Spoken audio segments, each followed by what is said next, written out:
Hello and welcome back to Retail Media Breakfast Club. I'm Kiri Masters, and today I'm sharing a summary of a newsletter that I'm a big fan of called AI for E-commerce and Amazon Sellers. It's very good. It is exactly what it sounds like, and it is authored by Joanne Lambergiva, and I read it almost every day as it gets into my inbox. It's generally a little more focused on Amazon and independent sellers. I always pick up a ton of insight from it. And yesterday's edition was so good and such news to me that I reached out to Jo and asked if I could share it out to Retail Media Breakfast Club as is. And she graciously agreed.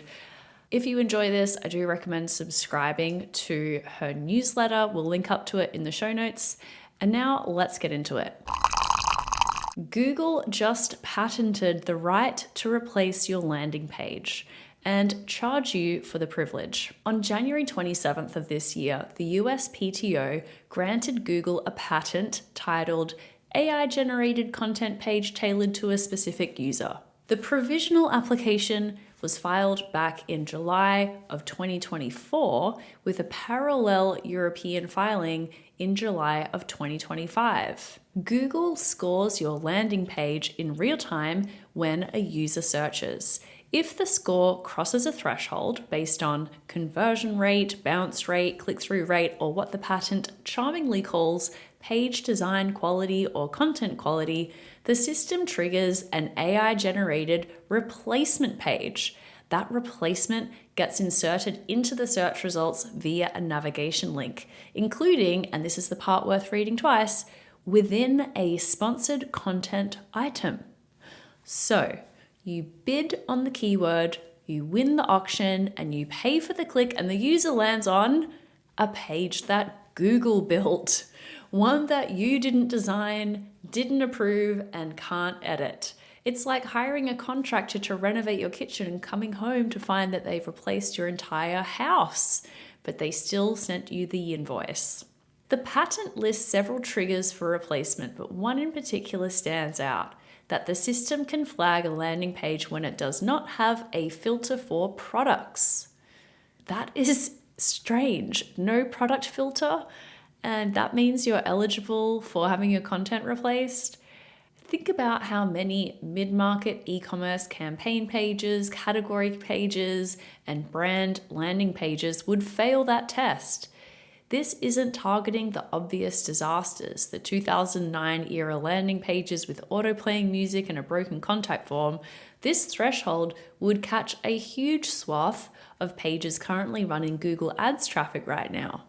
Landing page quality already affects quality score and minimum CPCs. That is not new. What's new is the leap from penalizing your page in the auction to replacing your page entirely without requesting consent, and potentially without telling you it even happened. The AI-generated page isn't some generic template with your logo slapped on it. According to the patent, the system processes the user's current query and their account level contextual data, including previous searches, to assemble a personalized page. The pipeline includes 4 generation modules: text, image, audio, and video. An optimizer and ranking module processes the outputs. There's even a feedback layer where user interaction triggers regeneration of individual components. The assembled page can include personalized headlines, suggested filters, product clusters, CTAs, a product feed, site links, and apparently, because we're just doing this now, an AI chatbot. The patent's own example is a user who previously searched best laptop for architecture and best laptop for 3D modeling, that they later get served an AI assembled page built around that research path. Not the advertiser's website, but a version that Google's model constructed from what it deemed was most relevant, which is impressive technically and terrifying commercially.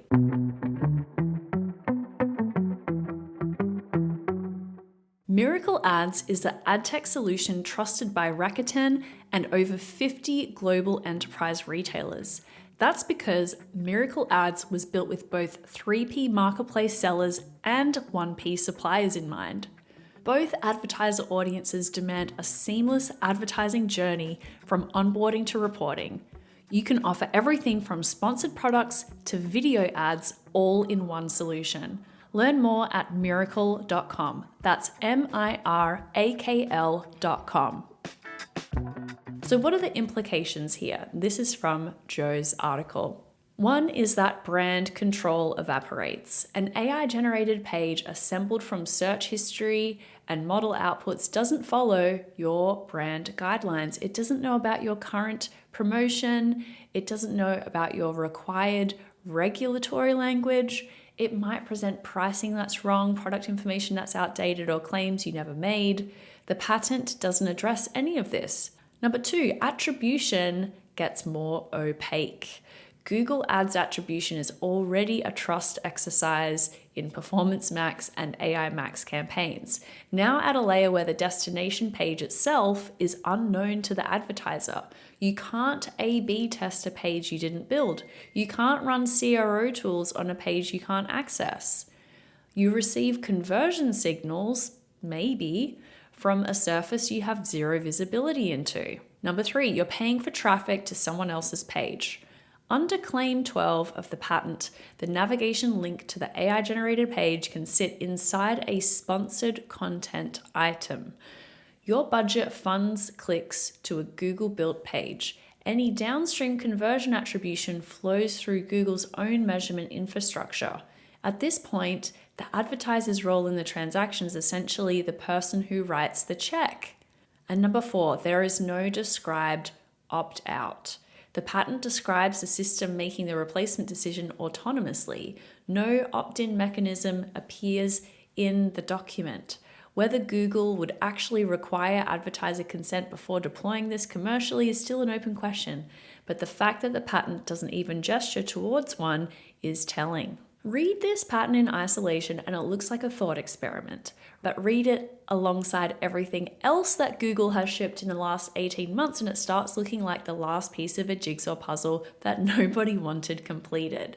In October of 2024, Google overhauled shopping with Gemini-powered personalized feeds and AI-generated product briefs. Ads started appearing in AI overviews for US mobile users, and by December 2025, that format had expanded to 11 countries.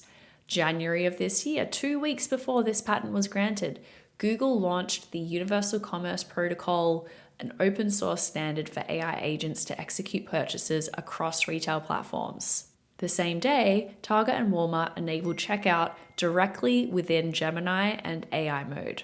February 2026, Google introduced shopping ads format for AI mode, which by then had more than 75 million daily active users. So, AI overviews handle product discovery at the top of the funnel, the Universal Commerce Protocol and Gemini checkout handle the transaction at the bottom.